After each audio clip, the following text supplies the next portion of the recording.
Hello बच्चों, स्वागत हमारे यूट्यूब चैनल फिजिक्स विद के उत्तम में। और आज हम लोग 12th क्लास के फिजिक्स में किरण प्रकाश की जो चैप्टर चल रहा है उसका आज हम लोग लेक्चर नंबर 19 पढ़ने जा रहे हैं। और आज का टॉपिक है संयुक्त सूक्ष्मदर्शी, या उसको हम लोग इंग्लिश में कहते हैं कंपाउंड माइक्रोस्कोप। इसका दूसरा नाम हम लोग यौगिक सूक्ष्मदर्शी भी कहते हैं।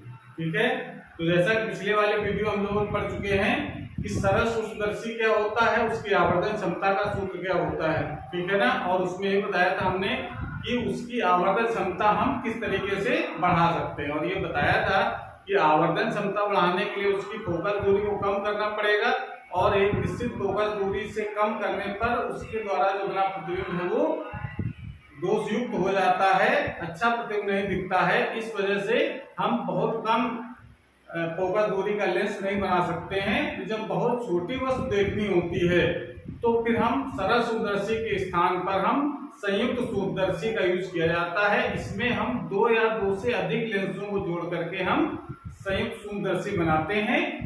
ठीक है, तो संयुक्त सूक्ष्मदर्शी देखिए जो हमारे सिलेबस में उसमें जो दो लेंसों को जोड़ करके हम लोग इसका बेसिक कॉन्सेप्ट समझेंगे। बाकी जो सूक्ष्मदर्शी होते हैं उसमें बहुत सारे लेंसों को कॉम्बिनेशन किया जाता है। तो होता क्या है, ये अगर बहुत ही छोटी वस्तु देखना है तो हम लोग यूज करते हैं संयुक्त सूक्ष्मदर्शी, और अगर बहुत छोटी नहीं है तो साधारण छोटी सी वस्तु है तो उसको देखने के लिए हम लोग सरल सूक्ष्मदर्शी का यूज करते हैं। तो इसकी परिभाषा इस प्रकार लिख सकते हैं हम लोग कि ये एक ऐसा प्रकाशिक यंत्र होता है जिसकी सहायता से अत्यधिक सूक्ष्म वस्तुओं को स्पष्ट रूप से देखा जा सकता है। अत्यधिक का मतलब बहुत छोटी वस्तुओं को देखने का काम किया जाता है ये, ठीक है ना। और इसकी रचना क्या होती है, रचना में हम लोग इस तरीके से बनाते हैं कि इसमें एक नली होती है।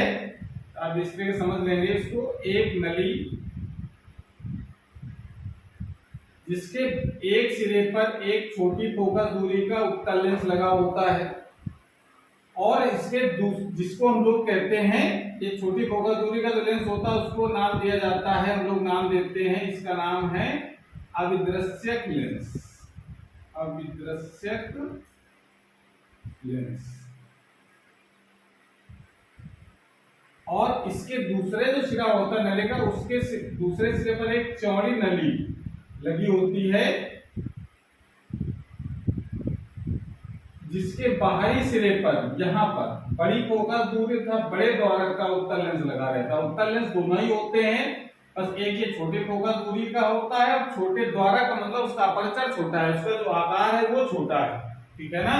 और ये जो दूसरा जो लेंस लगा होता है चौड़ी नली पर, वो भी उत्तल लेंस होता है, लेकिन ये बड़ी फोकस दूरी और बड़े द्वारक का होता है, और इसे नाम देते हैं हम लोग नेत्रिका। इसका दूसरा भी नाम होता है अभिनेत्र लेंस भी कहते हैं। क्यों कहा जाता है, क्योंकि ये आंख के पास होता है। इधर हमारी आंख हो, जब भी किसी वस्तु को देखना होता है हम अपनी आंख को नेत्रिका की तरफ रखते हैं ऐसे, और जिस वस्तु को देखना होता है उसको रखा जाता है अविद्रश्य की तरफ। तो वस्तु यानी ऑब्जेक्ट जिस तरफ होगा उस तरफ लेंस को कहा जाता है अविद्रश्यक लेंस, यानी ऑब्जेक्टिव लेंस कहते हैं इंग्लिश में। ऑब्जेक्ट की तरफ है ऑब्जेक्टिव लेंस, आंख की तरफ है नेत्रिका, नेत्र की तरफ है तो नेत्रिका हो जाएगा।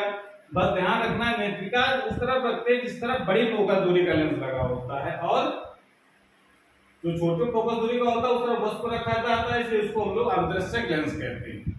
और इस नली को आगे पीछे खिसकाने की व्यवस्था होती है। इस जो कम चौड़ी नली है इसको हम अंदर बाहर खिसका सके चौड़ी नली के अंदर, इसके लिए एक व्यवस्था होती है, इसको एडजस्ट किया जाता है। जब भी वो उसको देखते हैं कि प्रतिबिंब कहां पर बनाए तो स्पष्ट दिखे, तो इसके लिए यहाँ पर एक व्यवस्था होती है, एक घुंडी लगी होती है जिसको घुमाते हैं तो ये नली आगे पीछे खिसकती है। इस घुमाने की जो व्यवस्था होती है उसको कहा जाता है दंतुर दंड चक्र व्यवस्था।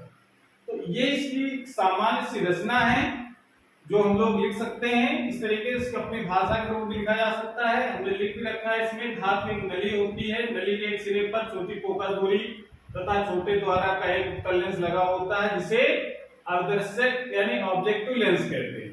नली के दूसरे सिरे पर एक अन्य चौड़ी नली लगी होती है जिसके बाहरी सिरे पर बड़ी फोकस दूरी तथा बड़े द्वारा का उत्तल लेंस लगा होता है, जिसे नेत्रिका अथवा अभिनेत्र लेंस या आई पीस भी कहते हैं उसको, या आई लेंस भी कहा जाता है। पहली नली को दूसरी नली के भीतर आगे या पीछे खिसकाने के लिए दंतु दंचक्र व्यवस्था होती है। ये तो एक सामान्य संरचना हो गई, ऐसे हम लोग बना लेते हैं दो लेंसों को जोड़ करके संयुक्त सूत्रदर्शी। अब इसमें प्रश्न ये उठता है कि हमको जो एग्जाम पूछा जाता है वो आवर्धन क्षमता का सूत्र क्या होता है, उसका डेरिवेशन कैसे किया जाएगा, तो ये हम लोग निकालेंगे। इसको नोट कर लीजिए, उसके बाद फिर हम लोग आवर्धन क्षमता का सूत्र का डेरिवेशन भी करेंगे।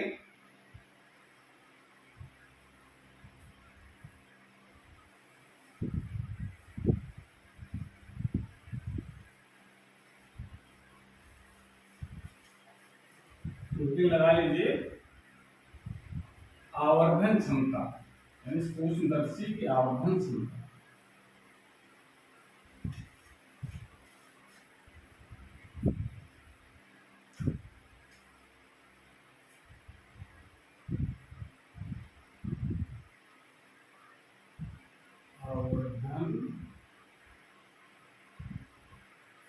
मैग्नीफाइंग पावर, इसको इसकी परिभाषा तो हम लोग लिख चुके हैं। m इक्वल टू किससे रिप्रेजेंट करते हैं हम लोग, m से। m इक्वल टू क्या लिखा जाएगा, प्रतिबिंब द्वारा आंख पर बना दर्शन को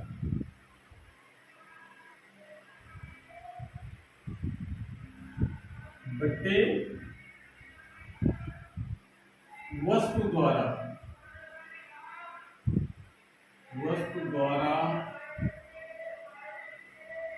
आंख पर बना दर्शन कोण जब वस्तु स्पष्ट दृष्टि की न्यूनतम दूरी पर स्थित हो, कम दूरी पर स्थित हो। ये शर्त है इसमें, ठीक है ना। इसका सिंबल के रूप में क्या लिख सकते हैं हम लोग, m इक्वल टू लिखा जाता है बीटा अपॉन अल्फा। अब जरा देखें प्रतिबिंब कहाँ बन रहा है, वस्तु कहाँ रखी है, उसके हिसाब से फिर अल्फा बीटा के मान हम लोग ज्ञात करेंगे, ठीक है। तो किनारे खींचने के लिए हम इसके देखिए हम यहाँ पर बनाते हैं एक छोटा सा और छोटी फोकस दूरी का उत्तल लेंस, और यहाँ पर हम लोग बनाएंगे बड़ी फोकस दूरी और बड़े द्वारा का उत्तल लेंस। ये हमारी क्या कहलाएगी, नेत्रिका। ये हमारी क्या है, नेत्रिका है। और ये है अविदृश्यक लेंस। इस तरफ क्या होता है, ये अविदृश्यक लेंस।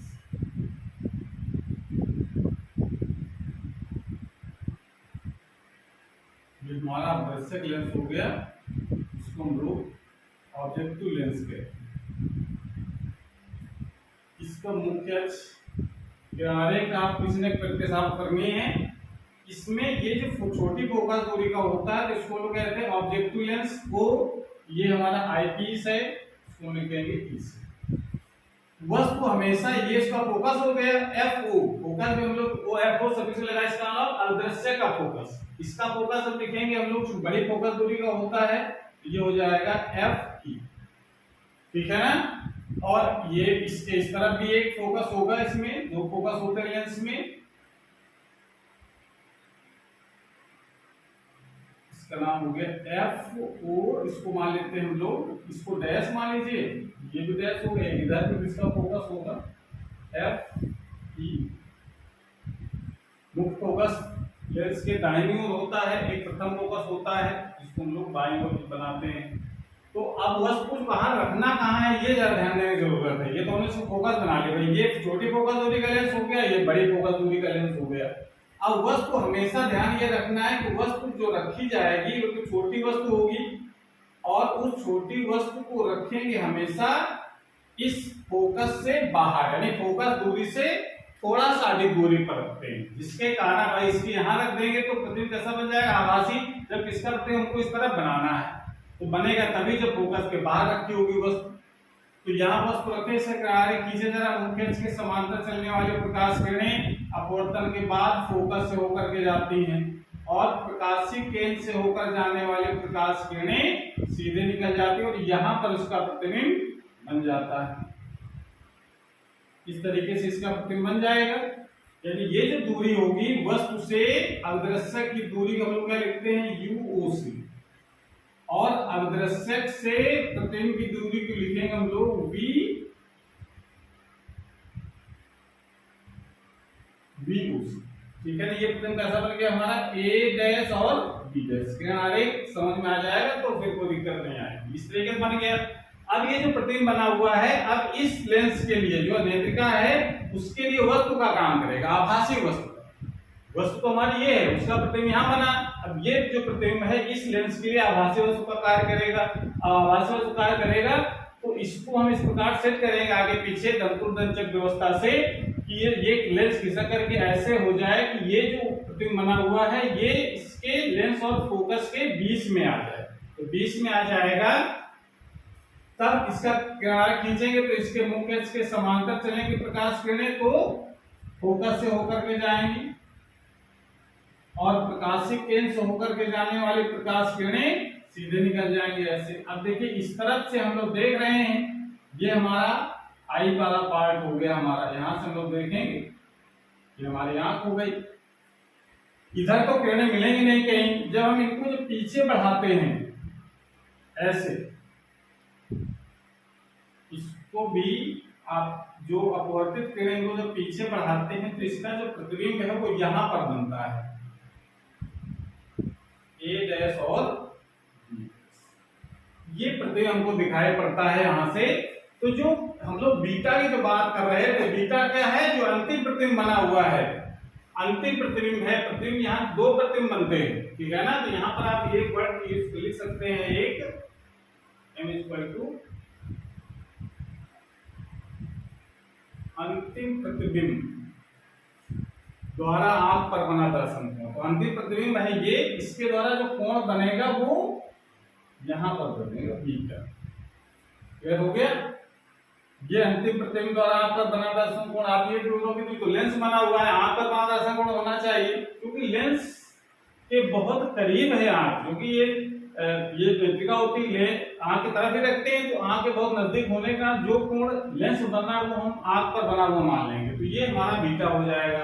अल्फा क्या है, अल्फा की देखिए शर्त है कि प्रतिबिंब कहां, वस्तु कहां होनी चाहिए, स्पष्ट दृष्टि की न्यूनतम दूरी यानी डी दूरी पर।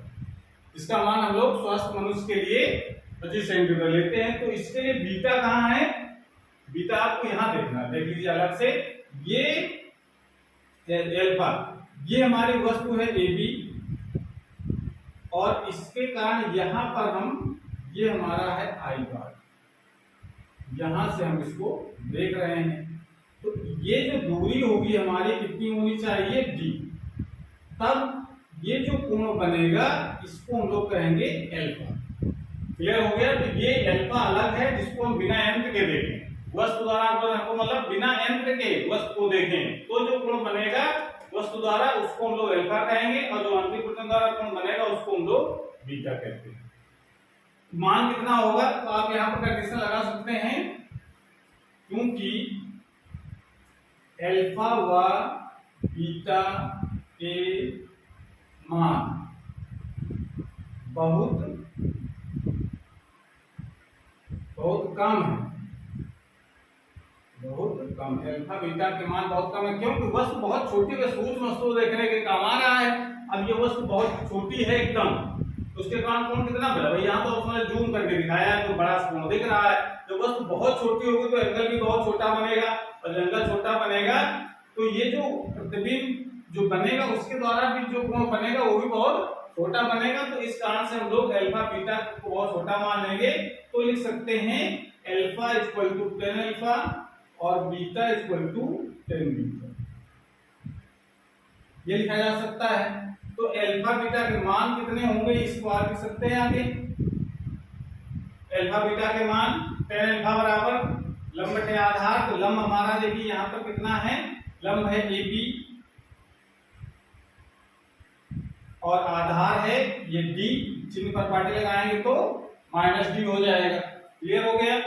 टेन बीटा, अब बीटा देखिए यहाँ पर हम लोग लिखेंगे लंब बटे आधार, अब यहाँ पर A dash A double dash B double dash, A double dash B double dash upon A double dash E लिख सकते हैं, ठीक है ना, या फिर हम A dash B dash upon A dash E लिख सकते हैं। तो हम लोग ये छोटा वाला ट्रायंगल ले लेंगे तो उसके कारण से लिख सकते हैं हम लोग ए डैश बी डैश अपान, अब इसको क्या मान लिया जाए यहां से यहां तक की दूरी को, हम लोग ई ए डैश है, इसको हम लोग चूंकि वस्तु का काम कर रही है वाला प्रतिबिंब ए डैश बी डैश इस नेत्रिका के लिए, तो हम लोग ये वस्तु की दूरी लिखेंगे जो नेत्रिका से है वो है यू ई, तो इसको लिख सकते हैं, चिन्ह लगाएंगे तो माइनस यू ई हो जाएगा।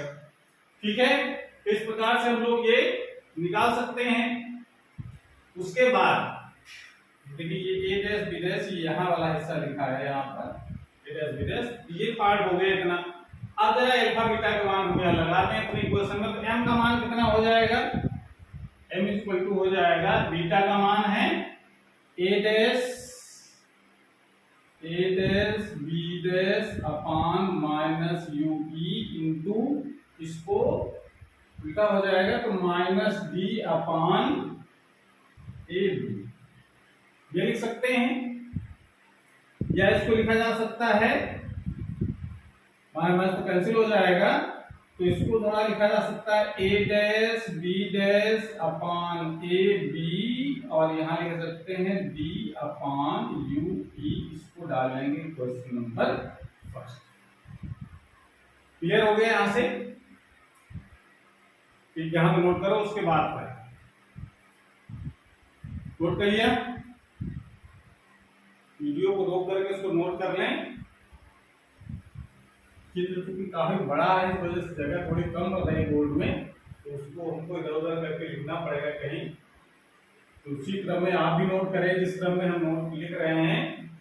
तो इस तरीके से ये m की वैल्यू हमने निकाली। अब जरा यहाँ पर देखिए, यहाँ पर a डैश b डैश क्या है, ये प्रतिबिंब है, किसके द्वारा, अदृश्यक द्वारा बना प्रतिबिंब की लंबाई है, और ए बी क्या है, ये अदृश्यक सामने वस्तु की लंबाई है, प्रतिबिंब की लंबाई बटे वस्तु की लंबाई, ये हम लोग डिफिनेशन पढ़े हैं। देखिए आवर्धन में किसका किसके बराबर होता है, तो वो हम लोग लिखेंगे, तो आप लिख सकते हैं अदृश्यक के लिए,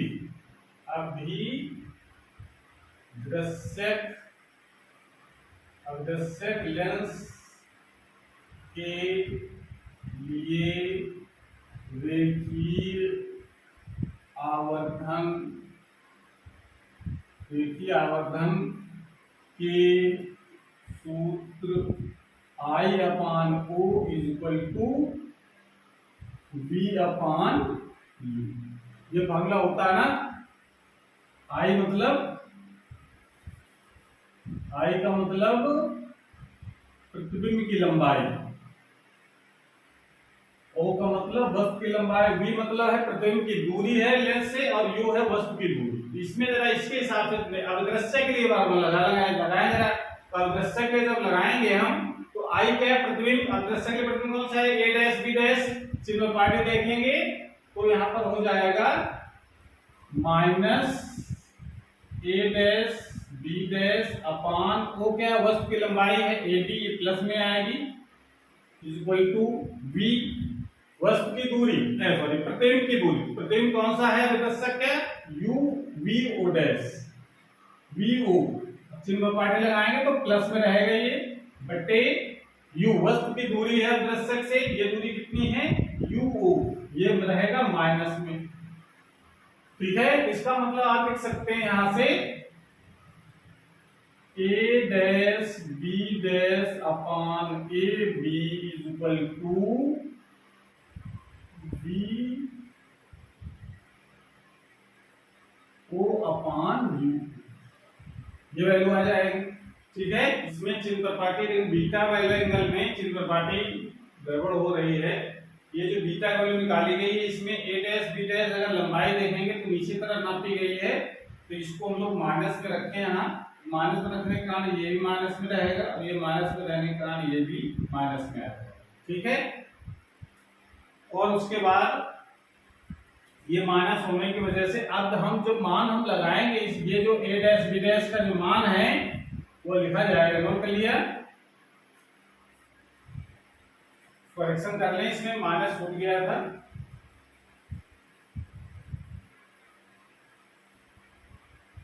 अब हम यहां लिखेंगे a dash b dash upon a b का मानकरण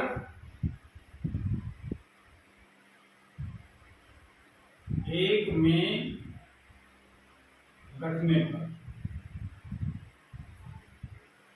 एक में रखने पर एक रख दो तो m इक्वल टू कितना हो जाएगा, a डैश b डैश का मान हो जाएगा b को, अब माइनस तो रहेगा ये, माइनस b को अपान u को ब्रैकेट में d अपान u। ये फार्मूला आ गया, ये एक व्यापक फार्मूला आ गया हमारा आवर्धन क्षमता का। और ऋण चिन्ह ये बता रहा है इसमें कि जो अंतिम प्रतिबिंब है ये वस्तु के सापेक्ष उल्टा बनता है। ठीक है ना, ये माइनस का रिप्रेजेंटेशन है, किसी रूप में माइनस नहीं दिखाया जाता है तो उससे परेशान जरूरत नहीं, माइनस सिर्फ बता रहा है कि जो अंतिम प्रतिबिंब है वो उल्टा बनता है। ठीक है, तो ये तो इसका जनरल फार्मूला हो गया। अब इसमें दो केस हमको डिस्कस करने हैं, जैसा कि सरल संदर्भ में डिस्कस किए गए थे, इसको नोट कर लीजिए। उसके बाद फिर हम लोग बात करते हैं दो केसेस।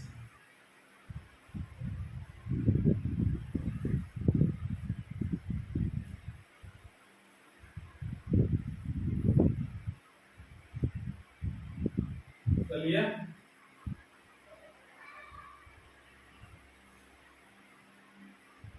तो में जो फार्मूला हमारे पास आया है m इक्वल टू आया है minus B O upon U O D upon U E, इसको इक्वेशन में डाल देंगे सेकेंड। ठीक है, अब हम दो केस बनाने हैं। पहला केस है हमारे पास जब अंतिम प्रतिबिंब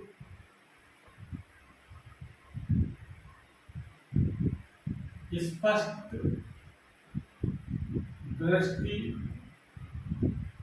की न्यूनतम दूरी पर बनता है। यानी ये कह सकते हैं ये अंतिम और स्पष्ट दूरी मतलब होता है ये स्टैंड आई के लिए है। ठीक है ना, यानी अधिकतम इसको हो सकते हैं अधिकतम आवर्धन के, अधिकतम आवर्धन के लिए अगर चेक करना है तो अंतिम प्रतिबिंब स्पष्ट दृष्टि की न्यूनतम दूरी तो होनी चाहिए, लेकिन आवर्धन का अधिकतम मिलेगा, लेकिन इस आंखों में तनाव ज्यादा होगा देखने पर, यानी स्टैंड आई पोजीशन में रहेंगी ये। तो इस वजह से कितना आवर्धन प्राप्त होगा ये हमको ज्ञात करना है। तो इसके लिए हम लोग क्या करें, देखिए इसमें इसका मतलब अंतिम प्रतिबिंब का मतलब ये वाला जो प्रतिबिंब बना हुआ है ये प्रतिबिंब कहां पर बनना चाहिए, डी दूरी, डी दूरी पर प्रतिबिंब हो। तो जरा लेंस के लिए जरा फार्मूला लगाओ इसमें। नेत्रिका के लिए, नेत्रिका के लिए लेंस के सूत्र से, लेंस का सूत्र होता क्या है, 1/f equal to 1/v minus 1/u। नेत्रिका के लिए सूत्र लगाया, नेत्रिका की फोकस दूरी, इधर आ जाइए, नेत्रिका की फोकस दूरी क्या हो जाएगी, 1/f प्लस में रहती है इक्वल टू 1/v। v मतलब नेत्रिका के लगाया तो v कौन सा है इसके लिए, ये a double S b double S की दूरी है d, चिन्ह के अनुसार माइनस d दिया जाएगा, माइनस 1/u वस्तु की दूरी, वस्तु कौन सी है नेत्रिका के लिए, a डैश b डैश, इसकी दूरी है u e, चिन्ह के अनुसार माइनस। क्लियर हो गया ना। यानी इस नेत्रिका के लिए लेंस का सूत्र लगाना है, क्योंकि अंतिम प्रतिबिंब जो बनेगा वो ये बनेगा। ये तो वस्तु, ये समझिए ये तो वस्तु का काम कर रहा है, ये डबल डैश, ये समझिए कि एक सरल सूक्ष्मदर्शी का व्यवहार कर रहा है नेत्रिका, ठीक है ना। सरल सूक्ष्मदर्शी जैसा होता है, वस्तु रखी होती है फोकस लेंस की, उसका प्रतिबिंब बड़ा सा दिखाई पड़ता है, बिल्कुल सेम वही चीज है। नेत्रिका संयुक्त सूक्ष्मदर्शी में एक अवर्णक जो आवर्धक लेंस की तरह काम करती है, ठीक है ना। अब इसमें इसको सॉल्व करो तो ये कितना हो जाएगा, यहाँ से पक्षांतर करेंगे तो यू ई बराबर हो जाएगा, प्लस का हो गया, इसको ले आएंगे इधर 1/fb प्लस 1/, ठीक है। ये जरा हम 1/ue का जो मान है, मान समीकरण 2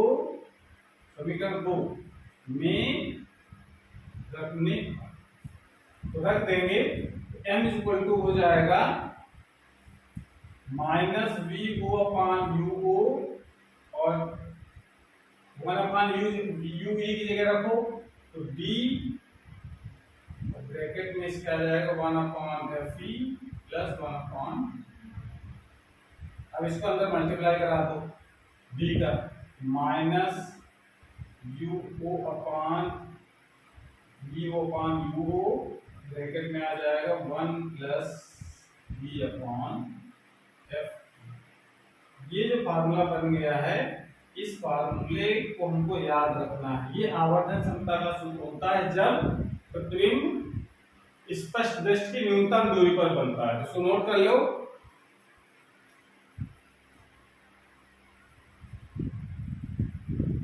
क्लियर हो गया।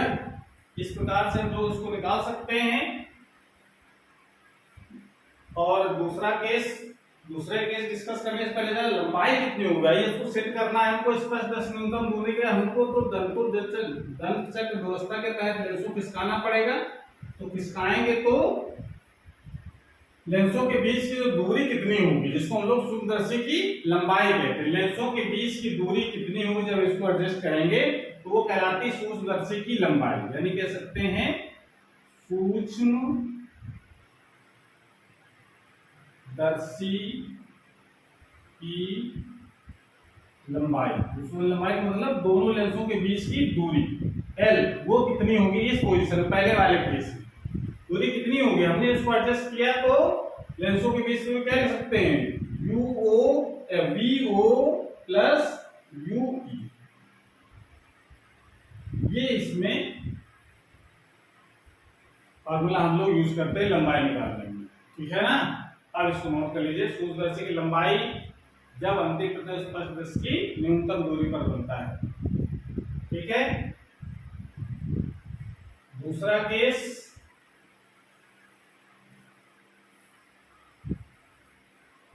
नंबर 2, यानी केस दूसरा है। नंबर क्या डालना है, केस सेकंड केस कौन सा है, जब अंतिम प्रतिबिंब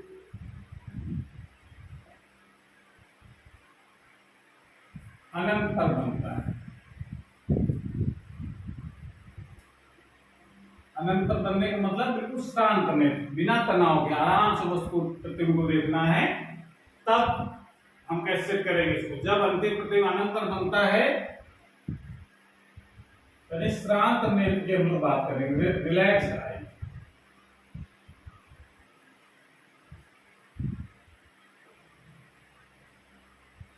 तो ये इसको कह सकते हैं न्यूनतम आवर्धन के लिए भी कहा जा सकता है।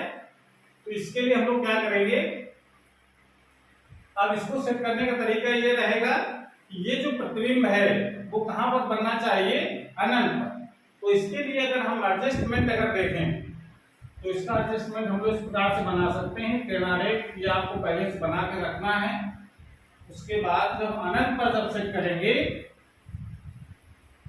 तो इसका एडजस्टमेंट देखिए कि इस प्रकार से दिखाई पड़ेगा। कभी कभी इसमें एग्जाम पूछ लिया जाता है कि जब अंतिम परिणाम बनता है तो उसका किनारे खींच करके दिखाइए। तो क्या करेंगे इसमें, लेंस लेंस कहेंगे। ये एक बड़ी फोकस दूरी का हो गया लेंस, नेत्रिका कहते हैं। इसके पास एक ये फोकस हो गया एफ ई डैश, इसका ये फोकस हो गया एफ ई।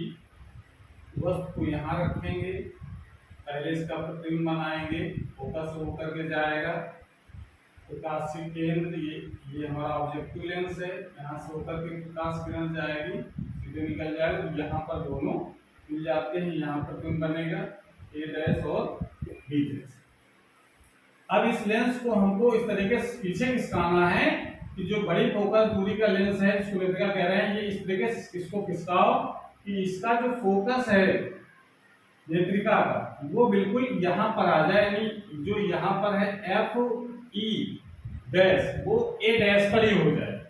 तब क्या होगा, जो प्रकाश किरणें यहाँ से जाएंगी और इसकी बड़ी फोकस दूरी तो इधर से इधर चली जाएंगी और प्रकाशीय केंद्र से होकर के जाएंगे सीधे। अब देखो ये दोनों किरणें कैसी हो रही हैं, बिल्कुल एकदम समांतर। इसको आगे फोकस इसका बड़ा है, इसको उस तरफ दिखा सकते हैं, लेकिन जब हम इसको पीछे, भाई पैरेलल हो गए दोनों, अब इस इधर तो मिलेंगे नहीं कहीं, लेकिन जब इनको पीछे जब बढ़ाते हैं तो ये भी किरणें बिल्कुल एकदम समांतर हो जाती है। तो ये जो एडजस्टमेंट है अनंत पर बनेगा, इसका प्रतिबिंब अनंत पर मिलेंगे कहीं तो प्रतिबिंब अनंत पर बनेगा, ठीक है ना। ये हमारा इसका आईपीस है, ये क्लियर हो गया। इस प्रकार से इसका एडजस्टमेंट आपको दिखाना है। इसका मतलब ये जो दूरी है इसके लिए तो ये यू का वी ओ का काम करेगा, लेकिन ये जो दूरी हो जाएगी जो अभी यू ई का काम करे तो इसके बराबर हो जाएगी अब एफ ई के बराबर। तभी पॉसिबल है जब फोकस पर वस्तु रखी होती किसी लेंस के तो उसका प्रतिबिंब अंतर बनता है, ठीक है। तो इस प्रकार से इसको सेट करेंगे, अर्थात अब लिख सकते हैं ये कंडीशन तभी लागू होगी जब, अगर हम लगाना चाहें नेत्रिका के लिए सूत्र लगा सकते हैं लेंस का, u का मान क्या हो जाएगा माइनस यू ई, और जो अंतिम प्रतिबिंब है वो बन जाएगा, जो प्रतिबिंब है होगा उसका वो कहां पर बनेगा अनंत पर, और उसकी फोकस दूरी हो जाएगी वो प्लस की रहती है हमेशा एफ। तो अगर नेत्रिका का सूत्र लगा देते हैं 1/f = 1/v - 1/u से, तब इसमें रखो जरा 1/fe = 1/v फाइनाइट हो गया, ठीक है। और ये जो ये मान हो जाएगा -1/-u e, यहाँ से आप क्लियर कर सकते हैं कि एफ ई का जो मान है वो यू ई के बराबर रहेगा, ठीक है ना। तो ये जरा यू ई का मान हम ऐसे लिख लीजिए, इसको यू ई बराबर एफ ई आ जाएगा। तो यू ई का मान समीकरण 2 में रखने पर इसको रख देंगे तो m = कितना हो जाएगा, तो समीकरण ये है, तो -v/u(o) ब्रैकेट में d/f। ये आवर्तन क्षमता सूत्र आ गया जब अंतिम प्रतिबिंब अनंत पर बनता है। अनंत पर जब प्रतिबिंब बनता है तो रिलैक्स्ड आई रहती है, उस समय कोई तनाव नहीं रहता, आराम से वस्तु के प्रतिबिंब को हम देख सकते हैं, ठीक है। तो लंबाई क्या हो जाएगी इस स्थिति में, सूक्ष्मदर्शी की लंबाई, इसको हमने खिसकाया है तो लंबाई कितनी एडजस्ट हो गई है, तो लंबाई सूक्ष्मदर्शी की लंबाई कितना लिखेंगे, L = अब लंबाई क्या लिखा जा सकता है, VO + FE, ये इसकी लंबाई का फॉर्मूला हो गया, ठीक है। इस प्रकार से हम आवर्तन क्षमता का सूत्र निकाल सकते हैं। ये फार्मूला आपको दोनों याद रखने हैं, एक अनंत के लिए जब अंतिम अनंत बनता है तो उसका आवर्तन क्षमता का सूत्र -v/u d/fe, और उसकी लंबाई होती है VO + FE, ठीक है। और स्पष्टदर्शी की न्यूनतम वाला फार्मूला भी याद रखना है, m = होता है -v/u ब्रैकेट में 1 + d/fe, और उसकी लंबाई होती है VO + UE। इस प्रकार से ये हम लोग आवर्तन क्षमता का सूत्र निकाल दिए, उसको नोट कर लीजिए। उसके बाद हम लोग कुछ और भी बातें आपको डिस्कस कर देते हैं। अब ये प्रश्न ये उठता है कि अब इसकी आवर्तन क्षमता को हम कैसे बढ़ा सकते हैं, यानी आवर्धन क्षमता किन किन बातों पर निर्भर करती है, ये हम लोग देखेंगे। कभी एग्जाम पूछ लिया जाता है कि आवर्धन क्षमता किस प्रकार से बढ़ा सकते हैं सूक्ष्म से। तो ये लगाइए, आवर्धन क्षमता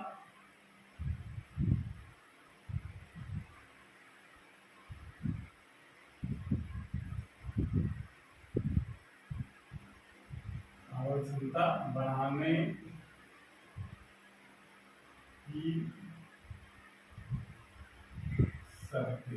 आवर्धनता कैसे बढ़ा सकते हैं, कौन सी शर्त होती है आवर्धन क्षमता बढ़ाने की? तो जैसा कि हम लोग देखिए एम इक्वल टू जो फार्मूला हम लोग पढ़ा है, एक पढ़ा है minus V O upon U O bracket में 1 plus D upon F E. एक फार्मूला हम लोगों ने पढ़ा है minus B O upon U O bracket में डी अपॉन, ये दोनों है, ये है एट बी पर जो इमेज बनती है और ये है एट इनफाइनाइट, ठीक है ना। तो जो अनंत इस पर दृष्टि की न्यूनतम दूरी बन रहा हो तो आवर्धन क्षमता ये है, अनंत पर बन रहा हो तो आवर्धन क्षमता का सूत्र। दोनों सूत्र से पता चल रहा है कि हम m कैसे बढ़ा सकते हैं। आवर्धन क्षमता बढ़ाने वाला m बढ़ाने का मतलब है कि जो UO है यानी का मान जो है वो UO ये कम होना चाहिए तब m का मान बढ़ेगा। माइनस तो सिर्फ बता रहा है कि प्रतिबिंब कैसा बन रहा है अंतिम वाला उल्टा, और उसका माइनस को मतलब। तो इसकी पहली कंडीशन तो हम लोग लिख सकते हैं कि U का जो मान है वो कम होना चाहिए, UO का मान, यानी UO का मतलब जो अदृश्यक के सामने वस्तु रखी है वो बहुत दूर नहीं होनी चाहिए, बिल्कुल पास में हो, जितनी पास में होगी m का मान उतना ही ज्यादा होगा। इसका मतलब है नंबर 1 लिख सकते हैं u का मान कम होना चाहिए। और u का मान कम होने का मतलब क्या है, अर्थात आइए अभी चित्र में अगर देखें तो इसका मतलब देखिए यहाँ पर हम लोग लिख रहे हैं, ये हमने लेंस बनाया था एक, ये अदृश्यक लेंस है, ये इसका फोकस था और वस्तु हम यहाँ रख रहे थे, ये भी वस्तु, ये दूरी हमारी थी u, ये जो दूरी है u कम कैसे होगा जब इसके और पास रखें, और पास रखने की शर्त है कि रखना फोकस से बाहर है, तो इसका फोकस दूरी और ये फोकस और लेंस करेगी, यानी फोकस दूरी और कम होनी चाहिए किसकी, अदृश्य की। तो u कम होना चाहिए अर्थात अविदृश्यक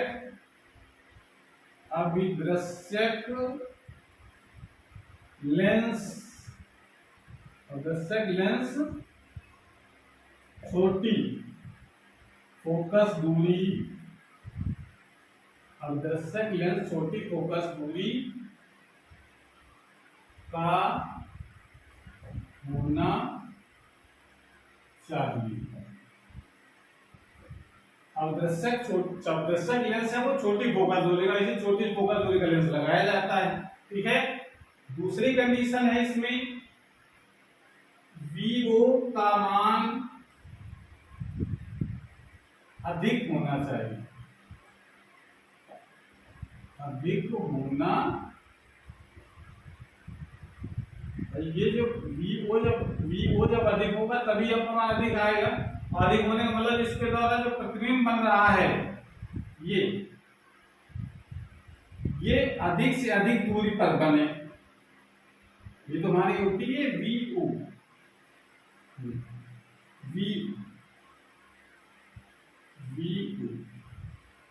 ये अधिक से अधिक दूरी होनी चाहिए, यानी वी का मान अधिक होना चाहिए। तो इसका मतलब ये जितनी दूर बने, जितनी दूर बनेगा तभी जब ये वस्तु इस फोकस के बहुत करीब रखी हो, ठीक है ना, फोकस के पास होनी चाहिए वस्तु, किसके पास फोकस, अदृश्य के फोकस के जितनी पास होगी भाई, जितनी अब इधर होगी तब भी तो प्रतिबिंब ऐसा बनेगा, लेकिन अब जितना पास आएगा, जितनी वस्तु दूर जाएगी प्रतिबिंब उसके उतना ही पास आता है, जैसे जैसे फोकस तरफ ले जाते हैं वस्तु उतनी दूर जाती है, ठीक है ना। तो व्यू को अधिक होना चाहिए अर्थात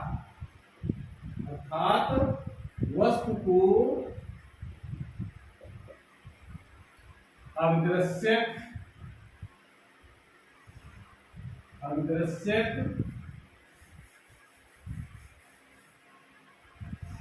के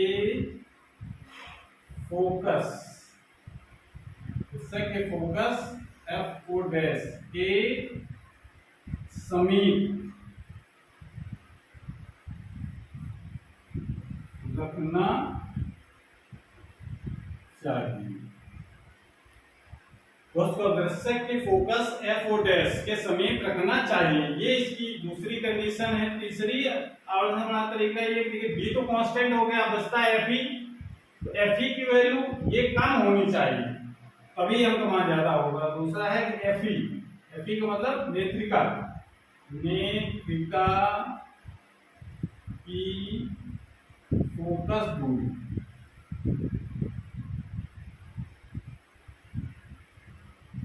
फोकस दूरी, नेत्रिका की फोकस दूरी कम होनी चाहिए।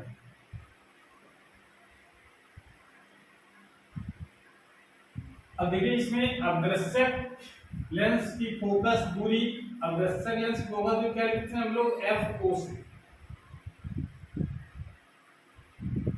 अदृश्यक लेंस की फोकस दूरी FO से लिखा जाएगा, तो FO फोकस दूरी भी, फोकस दूरी अदृश्यक लेंस छोटी फोकस दूरी का होना चाहिए,